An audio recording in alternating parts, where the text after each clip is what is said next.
A young bartender from a Pennsylvania pub vanished after closing time on a Saturday night, leaving behind a void thought consumed everyone who knew him.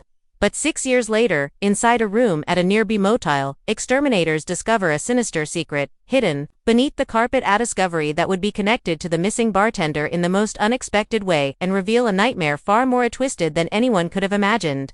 The Pennsylvania countryside blurred past Caleb Bruner's windshield as he navigated the winding roads toward Lancaster. His 2003 Honda Accord had been running for over an hour since he'd left his solitary home outside the county, the engine humming steadily beneath the hood. The November afternoon was crisp and clear, typical for 2005's autumn season. His phone buzzed insistently on the passenger seat. The caller ID showed Detective Marissa Keene's number, a sequence of digits he'd memorized over the past 6 years. He flipped it open with one hand while keeping his eyes on Therode. Detective Keene. He answered, trying to keep the anticipation out of his voice. "Caleb, where are you now?" Her voice was professional but carried an undertone of urgency that made his pulse quicken. "Just entered Lancasterium, about 15 minutes from the station." He slowed as he passed the welcome sign, its painted letters cheerfully declaring Lancaster, heart of Pennsylvania. "Dutch country, change of plans. Can you meet me at the Lancaster Pines Motel instead? It's not far from the station, maybe 10 minutes. Take Route 30 east, then turn north on Centerville Road. You'll see it on your right. Can't miss the neon sign Motel." Caleb's grip tightened on the steering wheel. "What's this about, detective? I'll explain when you get here. I'll be waiting at the entrance." The line went dead. Caleb closed the phone and set it back on the seat, his mind racing. It had been 4 years since he'd last seen Detective Keene in person, though they'd spoken on the phone periodically about it. His younger brother had vanished 6 years ago, seemingly into thin air, leaving behind only questions and a grief that had hollowed out their family following the detective's directions. He found the Lancaster Pines Motel easily enough. It was a typical roadside vestibulum, 2 stories of faded blue doors, facing a cracked parking lot. The neon sign flickered intermittently. The P and Pines struggling to stay lit, several police cruisers were parked haphazardly near one of the ground floor units, their presence drawing a crowd of curious onlookers. Caleb parked his Honda away from the commotion and stepped out, scanning for the detective. He spotted her immediately. Marissa Keene hadn't changed much in 4 years. Her auburn hair was pulled back. Same practical ponytail, her navy blazer as crisp as ever. She was speaking with a uniformed officer but looked up as he approached Caleb. She said, extending her hand, "Thanks for coming so quickly." He shook it, noting the firm grip. "What's going on, Har? Follow me." She led him through the gathering crowd. Motel guests in various states of dress clustered in the corridor, craning their necks to see into the open door of room 6. Staff members in burgundy uniforms whispered among themselves. Detective Keene's presence parted them like a ship through water inside the unit. The scene was controlled chaos. Crime scene technicians photographed every surface while uniformed officers kept a perimeter. The room itself was standard motel fare, dated, floral bedspread, particle board furniture, the lingering scent of industrial cleaner failing to mask Yusuf. Transient occupation, Hernandez. Detective Keene called to a woman in a maid's uniform standing near the door with a nervous-looking man in a manager's name tag. "This is Caleb Bruner. Can you explain what you found?" the maid, whose name tag read. Maria wrung her hands as she spoke. "I was deep cleaning the room. We do it every few months when we have vacancies. I notice Edmiths coming from under the carpet near the window, lots of them. So Mr. Davidson here," he called the exterminator company. The manager, Davidson, picked up the story when the exterminators started to roll back the carpet to check for an infestation they found. He gestured toward the corner of the room where several technicians were working. Caleb moved closer and felt his stomach drop. On the exposed wooden flooring, someone had drawn an elaborate symbol in what appeared to be black paint or marker. It was a pentagram enclosed in a circle with smaller symbols at each point, dark stains unmistakably old, blood-spotted other areas of the floor, though not directly near the symbol. "What does this have to do with Ethan?" Caleb asked, his voice tight. "My brother was a devout Christian. He would never." Detective Keene held up an evidence bag. "We ran a preliminary DNA test on the blood. The field test matched it to your brother's profile from our database. We had his DNA on file from personal item cheese, toothbrush, and comb that you provided 6 years ago." Caleb stared at the bag, trying to process this information. "The blood is 6 years old, and you're certain the test field tests aren't 100%, but they're reliable enough." For us to proceed, she held up another evidence bag, this one containing a black cord with a pendant. We also found this through the plastic. Caleb could see a simple Christian cross, the kind sold in religious bookstores throughout Pennsylvania. It was tarnished with age, but still recognizable. Detective Keene turned the bag so heckled. See the back of the cross, etched into the metal in small precise letters. Ethan Matthew Brunner, June 15, 1999. That's his full name, Caleb said slowly, but the date, that's not his birthday, not this baptism date either.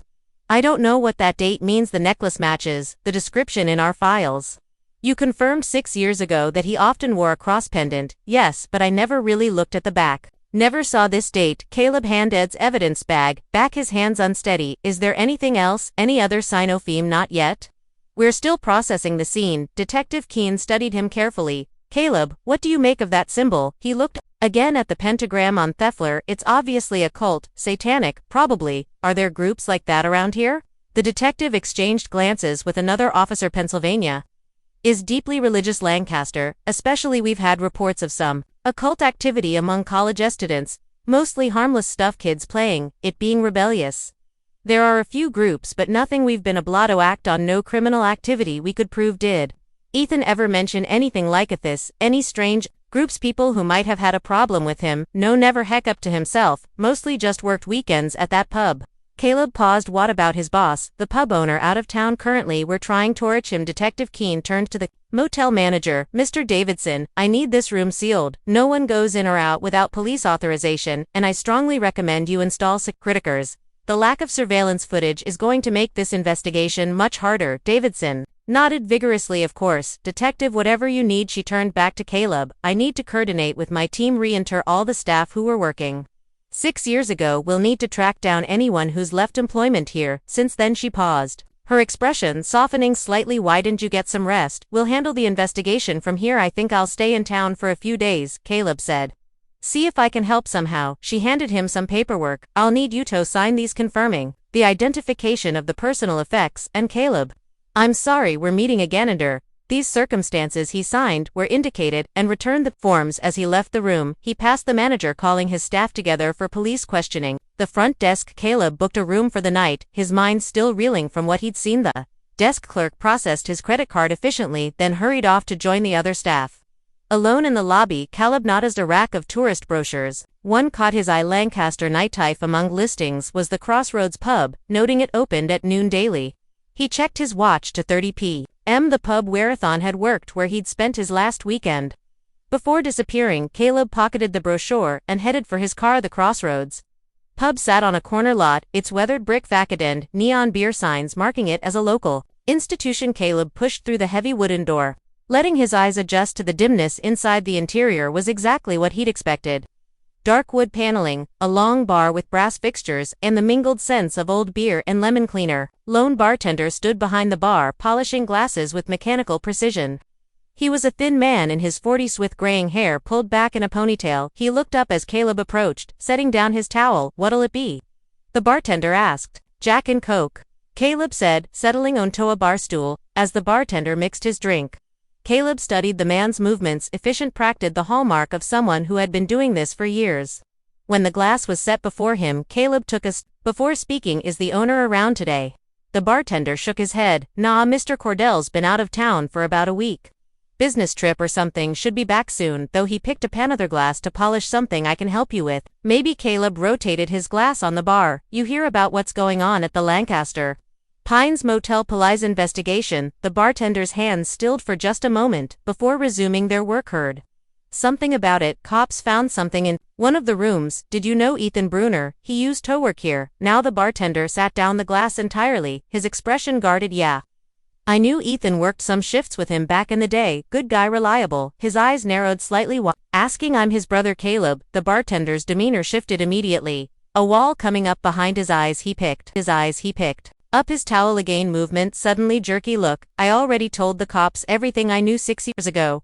If they need to talk to me again, they know where to find me. They'll probably be here tomorrow anyway. I'm not trying to cause trouble, Caleb said, confused by the reaction. Ethan always spoke well of the people here, said you were all like family. We were until he disappeared. The bartender's voice was flat.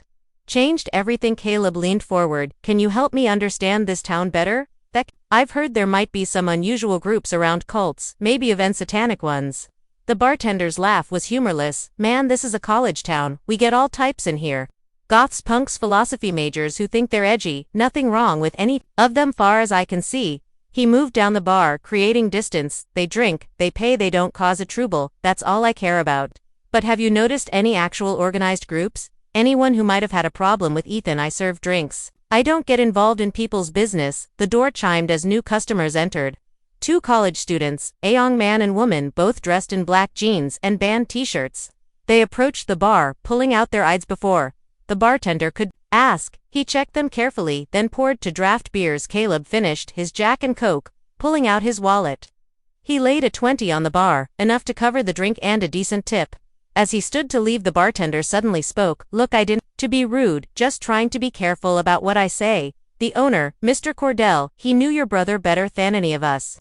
When he gets back, he might be able to tell you more. The bartender glanced at Caleb, then away. But if you really want to know about Ethan, you might try his church. He went every Sunday morning, regular as clockwork. Which church? Don't know exactly which one he attended, but there's a big Protestant church over on King Street, Lancaster, Community Presbyterian. Most locals go there. He paused. Your brother was serious about his faith, real serious. Thank you, Caleb said sincerely. He glanced at the college students who were deep in conversation over their beers. Both wore unusual rings on their right hands, silver bands, with what looked like some kind of design he couldn't quite make out from this distance, probably some band logo or fashion trend he was too old to understand. He left an extra 5 on the bar and headed for the door. The afternoon sunlight harsh after the pub's darkness. Caleb climbed back into his Honda and pulled out his Garmin GPS unit, typing in Lancaster Community Presbyterian with the stylus. The device calculated for armament before displaying the route, only a 10-minute drive through the historic district. He pulled out of the pub's parking lot and followed the electronic voice directions through Lancaster's tree-lined streets. The church came into view as he turned onto King Street, its white steeple rising above the surrounding buildings like a beacon. But it was the activity across the street that first caught his attention. Franklin and Marshall college students had set up what appeared to be some kindergarten fair or recruitment event in the park opposite the church. Colorful banner between temporary stalls and students in matching black t-shirts moved between the tables. He recognized it. Same style of clothing the two students in the bar had worn. Caleb parked along the curb and walked toward the church, deliberately ignoring the student gathering. The Presbyterian church was an impressive structured red brick with white trim, tall windows with proper glazing and heavy oak doors that spoke of permanence and tradition. He pulled open one of the doors and stepped in. The interior was quiet for a weekday afternoon, but not empty from the sanctuary. He could hear voices raised in harmony, a choir rehearsing. He followed sound, his footsteps echoing on the polished floor in the sanctuary. About 15 people stood in the choir loft, their voices blending in what sounded like a traditional hymn. A man in his 50s stood before them, conducting with precise movements. He wore a clerical collar and black shirt. Clearly, the pastor. Caleb waited in a pew until the song ended, then approached. As the pastor gave notes to his choir, the man noticed him and excused himself, walking down to meet Caleb with an extended hand. Welcome to Lancaster Community Presbyterian. I'm Pastor David Hartley. Caleb Bruner, he replied, shaking the offered hand. Sorry to interrupt your rehearsal. Not at all, the choir can practice on their own for a few minutes. Pastor Hartley's eyes were kind but searching. What brings you to our church today? I'm looking for information about me brother.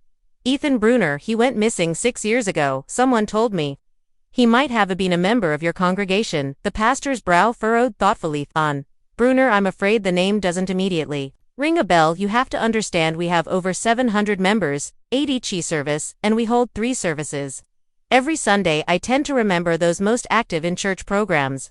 But Heppos, do you have a photograph? Caleb pulled out his Motorola Razr flip phone. Navigating to the saved photos, he showed the pastor a picture of Ethan from his bartending days, proudly displaying 2 colorful cocktails he'd created. The cross pendant was clearly visible against his white shirt. Ah, Pastor Hartley said, pointing at the screen, I don't recognize the young man, but I definitely recognize that cross we give those 2 members who complete our evangelism seminar, Winning Souls for Christ. It's an intensive 12-week course, sharing the gospel and bringing new disciples to the Lord. There's a date engraved on the back. Caleb said, June 15, 1999. Would that mean anything? That would be his graduation date from the seminar. We always engrave them as a commemoration. The pastor's expression grew more serious. If your brother completed that course, he was a dedicated Christian baptized committed to spreading God's word. Caleb took a breath. Pastor, the police found something this morning at the Lancaster Pines Motel. There was an occult symbol drawn on the floor and blood that matches my brother's DNA. Pastor Hartley's face darkened. I cannot believe anyone who wore that cross would willingly participate in occult practices. It goes against everything we teach, everything the seminar represents. I agree. I think someone else did this, Tohim. Someone who might be part of an occult group. Caleb leaned forward. Are there groups like that in Lancaster? The pastor sighed, deeply glancing toward windows. I'm afraid so. It's actually why we started the evangelism seminar. Inth. First place, we've seen an alarming increase in occult fascination among young people, especially college students. Witchcraft, magic circles, ritual practices, what starts as rebellion or curiosity, can lead to much darker places. How organized are these groups? More than you might think. They don't just meet in secret anymore, they hold open festivals, recruit at student organizations. They're bold about it. Pastor Hartley gestured toward the window. That event across the street, I guarantee you'll find at least one or two occult groups recruiting there, and the police don't do anything. What can they do? Freedom of religion, freedom of assembly. Until there's criminal activity they can prove their hands are tied. The pastor's voice carried frustration, but it's very much church's concern. The Lord forbids such practices and we must protect our flock. Caleb stood. Maybe I should check out that student event. If you do, be careful, Pastor Hartley warned. Most of the students are just curious kids following trends, but the leaders, theons really running these groups, they must have agendas. Why do you say that? We've had reports from congregation members, stories of rituals, ceremonies, but no one's ever brought forward real evidence of illegal activities. The pastor paused. Regarding your brother, I'll cooperate fully with any investigation. Now that you mention it, I do remember the police coming here 6 years ago, asking questions. I'll help however I can't. Thank you, Pastor, I appreciate your time. Remember, Pastor Hartley said as Caleb turned to leave. If you do encounter these people, pray for God's protection, and if you see anything illegal, contact the police immediately. Caleb nodded, shook the pastor's hand again, and walked back through the sanctuary. The choir had resumed their rehearsal, their voices following him out into the afternoon sun outside Lancaster Community Presbyterian. Afternoon sun cast long shadows across King Street. The student event in the park was clearly winding down. Several stalls had already been dismantled and students were loading folding tables into vans. It made sense, they'd probably been there since morning, and it was now pushing 3:30 p.m. Caleb stood on the church steps, debating his approach. He was 32, clearly not college-aged, and would stand out among the students. As he weighed his options, a group of 5 students emerged from behind one of the remaining stalls. They were impossible to miss, heavy black makeup rimmed their eyes, their hair styled in deliberately messy spikes and colors that didn't occur in nature. They moved as a pack, laughing at some private joke. One of them, a young man with green-streaked hair, pointed directly at Caleb standing on the church steps. The whole group turned to look, and their laughter grew louder. They began making exaggerated signs of the cross, mockingly genuflecting in his direction. Bless you, church boy, one of the girls called out, her voice dripping with sarcasm. Caleb noticed they all wore identical rings on their right hands, the same style he'd glimpsed at the bar. Now heckled, see them more clearly, silver bands with what appeared to be a ram's head design. He chose to ignore their taunts, watching as they climbed into a beat-up Ford Taurus and peeled out of their parking spot. Behind them, another group of similarly dressed students was struggling with the remnants of their stall. They carried rolled banners, a folding table, and boxes of what looked like flyers or promotional materials. One student, a girl with jet black hair and purple streaks, was trying to manage a particularly unwieldy banner that must have been 10 feet long. She stepped backward into the street, the banner blocking her view of oncoming traffic. Caleb saw the Chevy Silverado before she did. It was coming fast, the driver probably not expecting anyone to step into the road mid-block. Without thinking, Caleb sprinted forward, grabbing the girl around the waist and pulling her backward. They both tumbled onto the asphalt as the truck roared past its horn, blaring angrily. The banner flew from her hands, landing in a crumpled heap nearby. Jesus! The girl gasped, sprawled on the street. That was close. Are you hurt? Caleb asked, helping her to her feet. His palms were scraped from the fall, but nothing serious. No, I'm okay, thanks to you. She brushed off her black jeans, looking shaken. I didn't even see it coming. Her friends had noticed the commotion and came running. Lily, what happened? I'm fine, she assured them. This guy saved me. Caleb helped gather her scattered materials, the banner advertising something called Alternative Spirituality Society, a box of flyers with symbols he didn't recognize, and what looked like incense bundles. "Let me help you get this to your car," he offered. Lily nodded gratefully, and they walked to a Honda Civic parked down the block. Her friends had gone back to loading their own vehicle as they loaded items into her back seat and trunk. Caleb couldn't help but notice the trunk's other contents, a box filled with what looked like hand-rolled cigarettes, probably marijuana given the distinct herbal smell, several cases of Keystone Light beer, and another sealed box, heckled and identify. Lily quickly closed the trunk. "Thanks again, really I could have been killed." Her friends whistled from their car. "Lily, come on, I got to go," she said, hurrying to the driver's side. "But seriously, thank you." She drove off following her friend's vehicle. It wasn't until her Honda was stopped at AAF intersection, a block away, that Caleb noticed something glinting in the street where they had fallen. He waited for a break in traffic, then retrieved it. It was one of those silver rings. Clearly Lee is now bent and broken from being run over by multiple vehicles. The design was up close, definitely a goat's head surrounded by a pentagram. The band was cracked nearly in half. Caleb looked up to see Lily's car still waiting at the red light. Without really thinking about it, he joged to his own car. She'd saved him from witnessing a tragedy. The least he could do was return her property. Maybe she needed it for something. He started his engine and pulled out, keeping her Honda in sight. As the light turned green, Caleb maintained a careful distance behind Lily's Honda Civic as it followed the other student's car through Lancaster's outskirts. The buildings grew sparer, replaced by farmland and patches of forest. After 20 minutes, they'd clearly left the town limits, and Caleb's unease grew. Where these students heading? The road wound through Pennsylvania's rural landscape, past weathered barns and fields. Preparing for winter, traffic thinned until they were virtually alone on the two-lane highway. After another 10 minutes, Lily's turn signal blinked and she pulled onto the shoulder. The lead car stopped 100 yards ahead. Caleb pulled over behind her, his hands slightly trembling as he turned off the engine. Through his windshield, he watched Lily exit her car, her body language tense. He stepped out to meet her. "Why are you following me?" Her voice was sharp, frightened. "What do you want?" Caleb raised his hands peacefully. "I'm sorry, I didn't mean to scare you. You dropped this back there." He pulled the broken ring from his pocket. "I thought you might need it." Lily took the mangled silver band, examining the cracked goat's head design. Her expression softened slightly. "Oh, it's destroyed." She looked up at him. "It's useless now, but thanks for trying." I guess she turned back toward her car, but Caleb called after her. "Wait, where are you guys heading?" "This is pretty far from Lancaster." "That's none of your business." Her guard was back up. "We're just going on a road trip, college stuff." The other car's doors opened, and 3 students approached, a guy and a girl, all wearing the same dark clothing and silver rings. One of the males, tall with a shaved head, stepped protectively near Lily. "This guy bothering you?" "Lil, no, it's fine. He was just returning my ring, the one that got crushed when he saved me." The tall student looked Caleb up and down. "Okay, well, you did your good deed now. Stop following us, or we'll call the cops." "Got it, sure, no problem."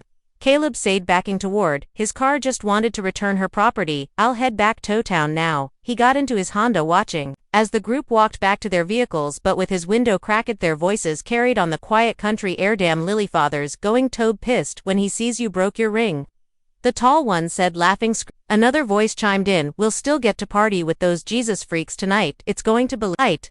They all laughed, and one of them made a crude gesture that made Caleb's stomach turn.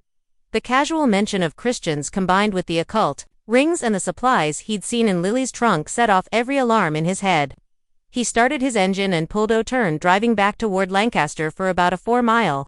Before pulling into a farm's access road, he waited 5 minutes, then turned around again. If these students were planning something involving Christians, and given what had been found at the motel, he couldn't just drive away. Keeping his distance, he spotted their cars ahead and followed at a gap of nearly half a mile. The route took them north, then west, following increasingly remote road signs indicated they were heading toward Perry County.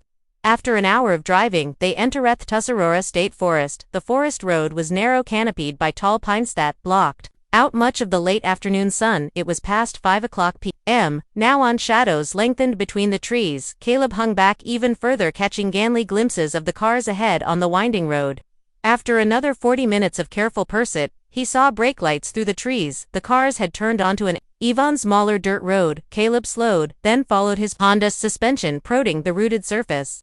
Through the forest he glimpsed a structure, an old barn, its red paint faded to brown. Sitting in a clearing, he pulled off the dirt road about 200 yd from the barn, parking behind a thick stand of pines. From here he could see the students unloading their vehicles. They breathed Cases of beer, the boxes and other supplies toward the barn's entrance once they'd all gone inside and the heavy door slid shut. Caleb crept closer, using Threein for cover. He approached until he could see through one of the barn's few windows. The interior was dark except for flickering candlelight.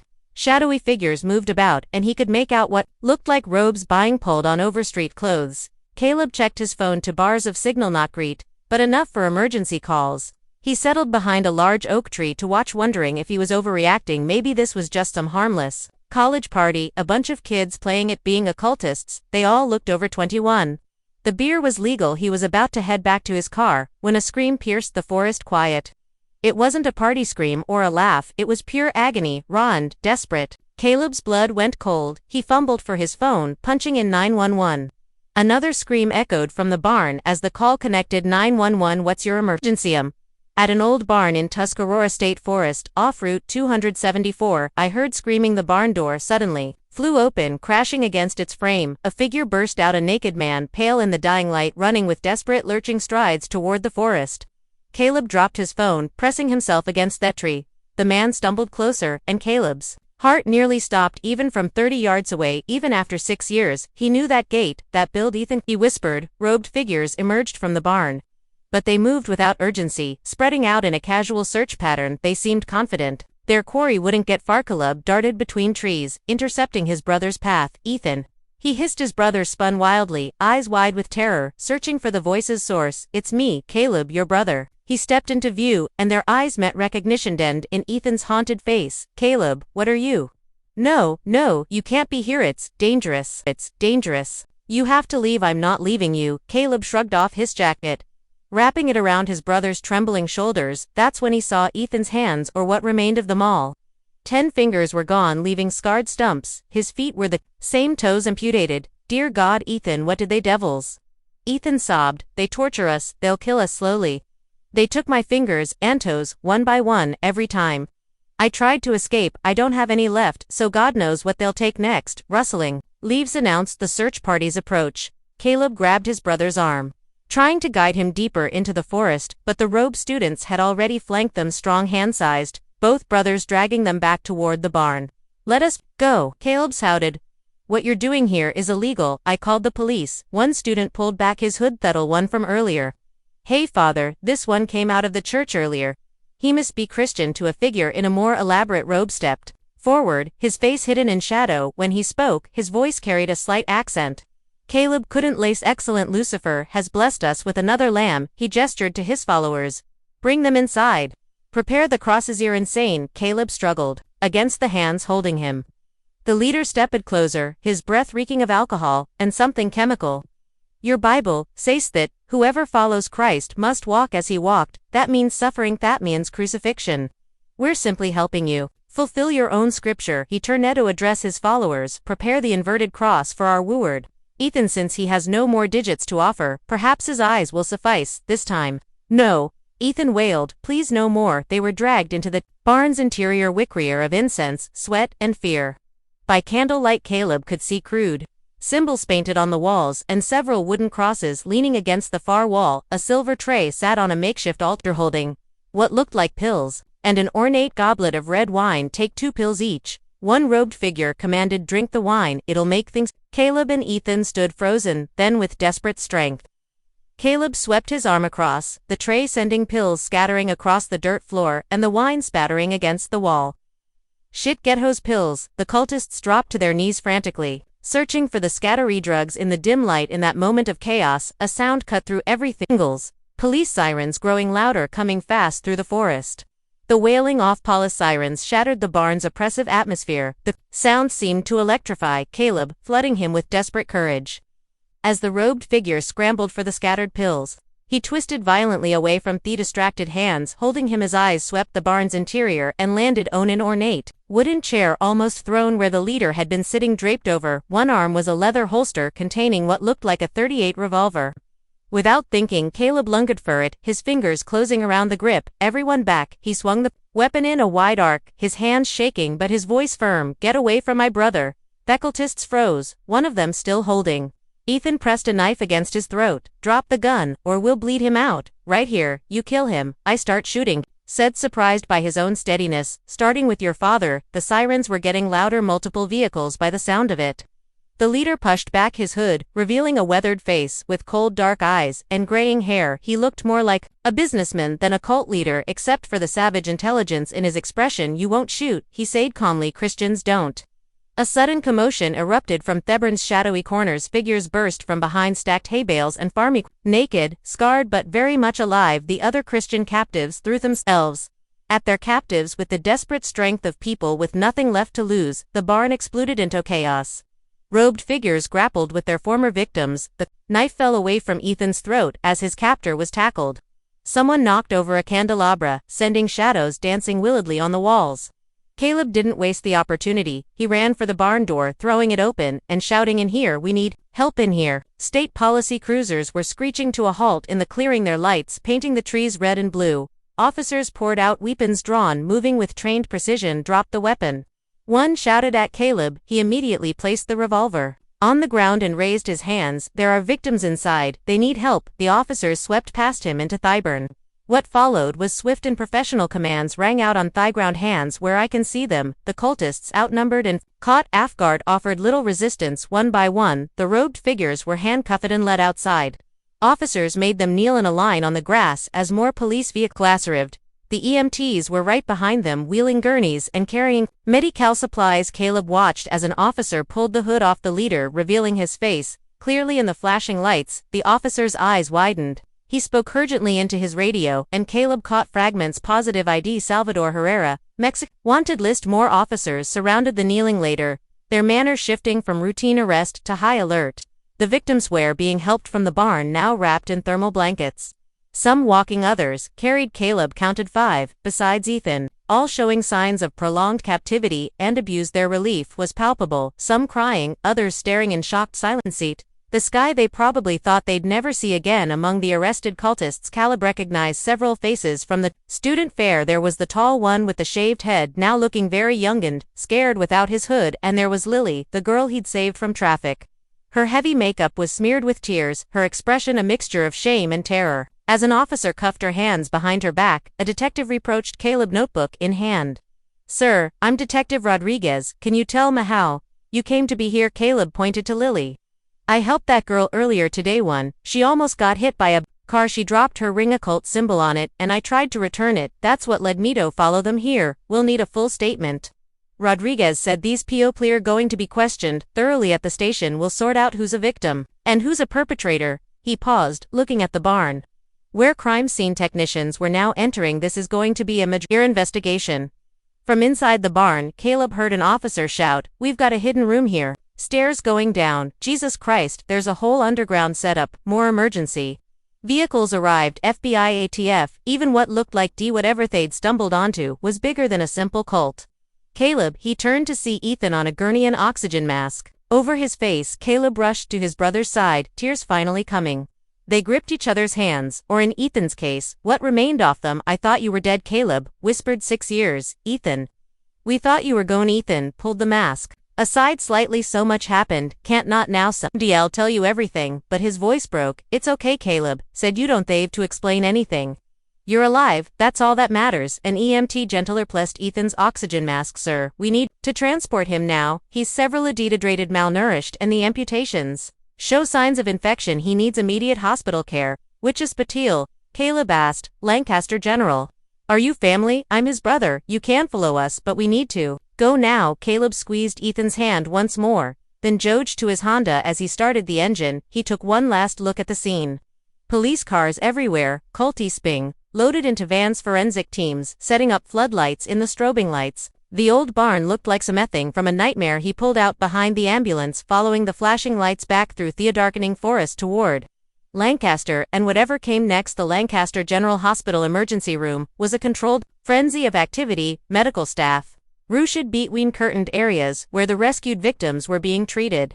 Caleb found himself in the waiting room, suddenly exhausted as the adrenaline drained from his system. The institutional chairs and fluorescent felt surreal after the nightmare in the barn. He needed to tell someone who would understand the spiritual magnitude of what had happened. Walking to the nurse's station, he asked the desk clerk, "Could I get the phone number for Lancaster Community Presbyterian Church, I need to contact the pastor. The clerk consulted a laminated sheet of local religious contacts and wrote the number on a post-it note. Caleb used the cordyceps phone, in the corner dialing with trembling fingers, Lancaster Presbyterian. How may I help you? This is Caleb Bruner. I spoke with Pastor Hartley this afternoon. Is he available? It's urgent, one moment please. The pastor's voice came on the line. Caleb, what's happened? They found him, Ethan's alive. We're at Lancaster General, the words tumbled out as he explained the rescue the cult of everything. Dear Lord, Pastor Hartley breathed. I'm coming right now, tell Ethan weary praying for him. Caleb had barely hung up when he spotted Detective Keene entering the ER. With another officer she saw him and approached Caleb. We need to take your statement, there's a family conference room we can use. He followed them to Asmel room with a round table and box of tissues prominently displayed. Clearly a space designed for difficult conversations. Detective Keene activated a small tape recorder while her partner took notes for the next 40 minutes. Caleb recounted everything from leaving the church to the moment police arrived at the barn. The detectives interrupted occasionally for clarification but mostly let him talk. When he finished, Detective Keene activated a small tape recorder while her partner took notes. For the next 40 minutes, Caleb recounted everything from leaving the church to the moment police arrived at the barn. The detectives interrupted occasionally for clarification, but mostly let him talk. When he finished, Detective Keene aligned back. The students are talking. Most are terrified college kids who got in way over their heads, but we've uncovered something much bigger. The leader, Caleb asked Salvador Herrera, Mexican, national wanted by the D for 18 years. He's been running drug operations across the Northeast, but this shook her head. This is new. He created a cult to move product supply drugs to his inner circle, what he called the faithful, in exchange for recruiting new members. New recruits had to buy drugs for rituals to prove loyalty.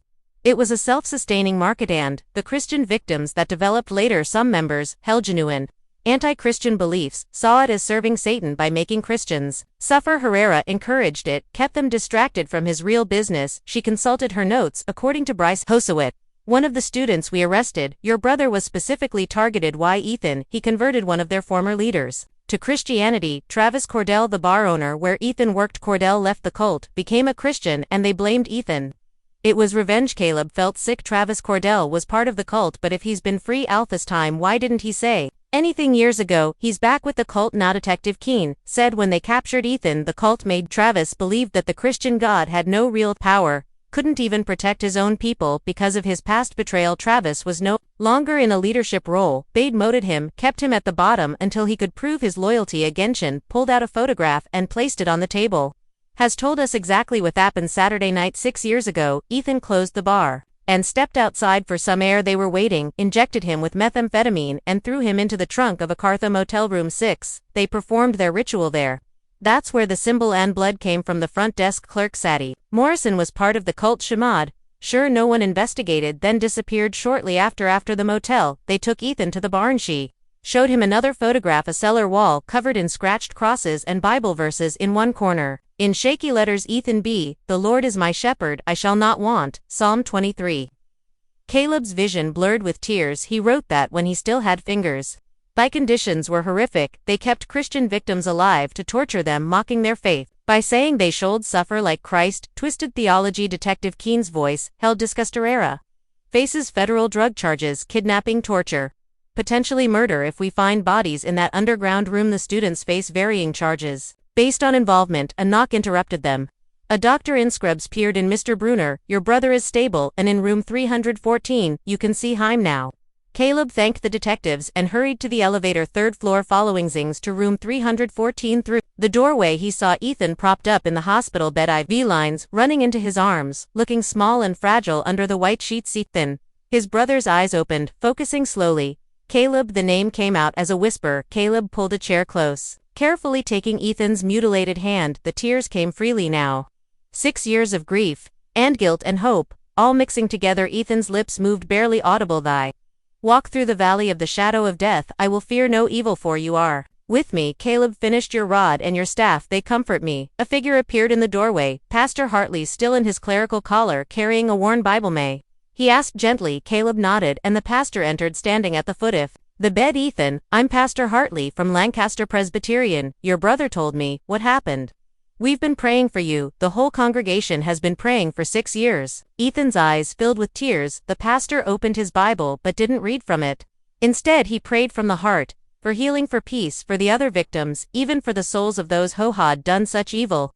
As the prayer ended, Caleb felt in the room, not a dramatic miracle, but a quiet presence. His brother Waziliv, damaged, scarred, but alive, the valley of the shadow of death had not claimed him through faith, through a love that endured 6 years of not knowing. They had found their way back to each other. And in that hospital room with machines beeping and the PA system calling doctors, Caleb understood that sometimes the greatest testimonies come from the darkest places. Ethan squeezed his hand weakly in Caleb's back, neither brother needing words. They were together again. Everything else could wait.